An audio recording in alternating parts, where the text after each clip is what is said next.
me something, it might just take the pain away. Hello, hello! Welcome po sa aking YouTube channel. Kaya naman, samahan niyo ko sa araw na to. For today's video ay nakasakay na nga ako dito sa autobus, guys. At syempre, alam niyo na kung bakit nakatutok na naman ang aking camera sa aking pagmumukhang napakalaki. O, di ba? Kasi alam niyo na, ayoko may molestyang tao at dito rin ako sa dulo umupo para wala akong mahagip na tao. Nako kasi guys, mahirap na, 'di ba? So, ingat-ingat tayo sa pagbe-video dahil maraming tao na pwedeng mamolestya at alam niyo na kung ano ang mangyayari. So, eto na nga. Pero syempre, wala naman ako naka-enkwentro. Isang beses lang pala yung babae. Pero sinagot ko siya at inexplain ko sa kanya at naintindihan naman niya. So, kaya yun. So, wala naman problema guys na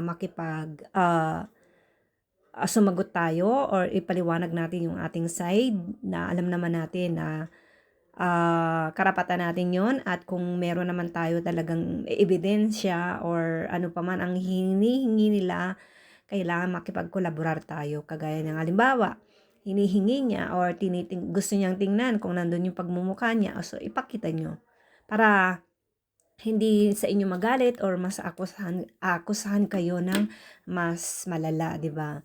Ganun lang 'yun, guys. So mas maganda na 'yun ipakita natin sa kanila na wala tayong ginagawang masama or wala tayong pagmumukha nila kasi ganun 'yun eh. Mas maganda na 'yun. So ingat-ingat tayo sa ating pagbe-video. At ito na nga guys, at syempre ay nag-stop kami dito dahil nga yung semaporo or yung stoplight ay naka-stop. So, kailangan talagang yung autobus ay mag-stop or din maraming kotse sa kalsada na gano'n. Pero umandar naman kasi nga ay okay naman yung stoplight guys, nag-go na. Kaya yun. So, abang-abangan ninyo ang pag-uwi ko mamaya. Kung makakapag-video ako guys, pasensya na kayo kung hindi. Pero ito, for today's video, ang may upload ko ay ito lang.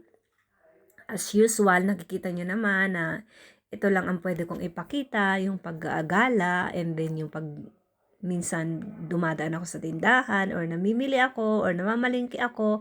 Alam kong nagsasawa na rin kayo dahil wala akong ibang mga videos na ganito. Pero kasi guys, wala talaga akong time na mga special occasion sa ngayon.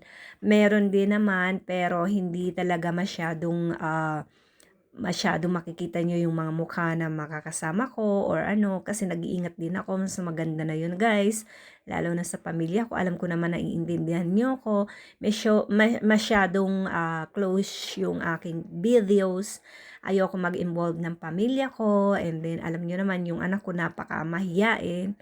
So yun lang ang masasabi ko kasi alam nyo naman na hindi naman pwedeng ibig sabihin na vlogger ako or nagbablog ako or nag-ano ko ay pwede ko nang ilabas lahat. Kailangan din meron tayong limitasyon pa rin, 'di ba?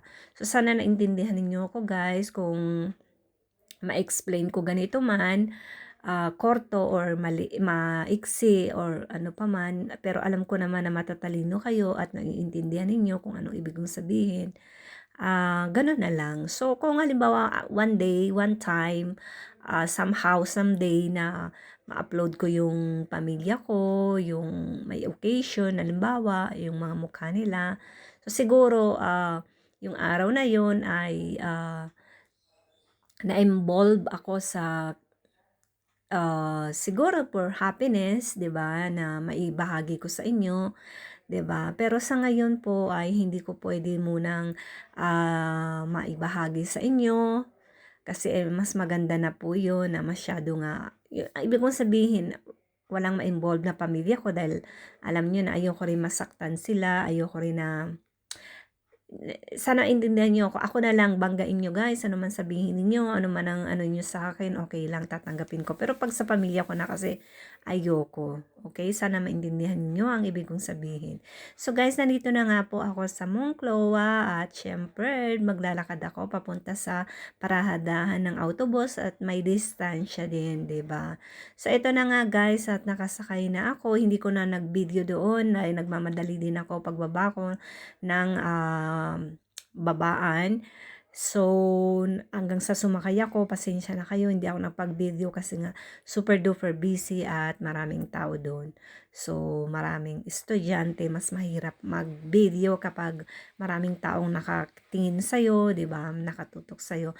Pero alam ko na iintindihan ninyo ako guys. At nagmamahal sa akin, syempre, pagpalain tayo ng mahal na Panginoon. Syempre, mahal ko rin kayo, kaya yun. So, please subscribe naman dito sa aking YouTube channel and like. And then, kung gusto niyo magpa-shoutout din sa aking Facebook account, ang Gigi Voicing. Okay, guys? So, hanggang sa muli at mag-ingat po tayong lahat. At lagi kong sinasabi, kapag lalabas tayo ng bahay, ay dalhin pa rin natin si Mr. at si Miss Pasensya para buhay laging masaya. So, guys, hanggang dito na lang. Iwan ko na muna kayo. At syempre, salamat sa inyong pagmamahal at pag-unawa.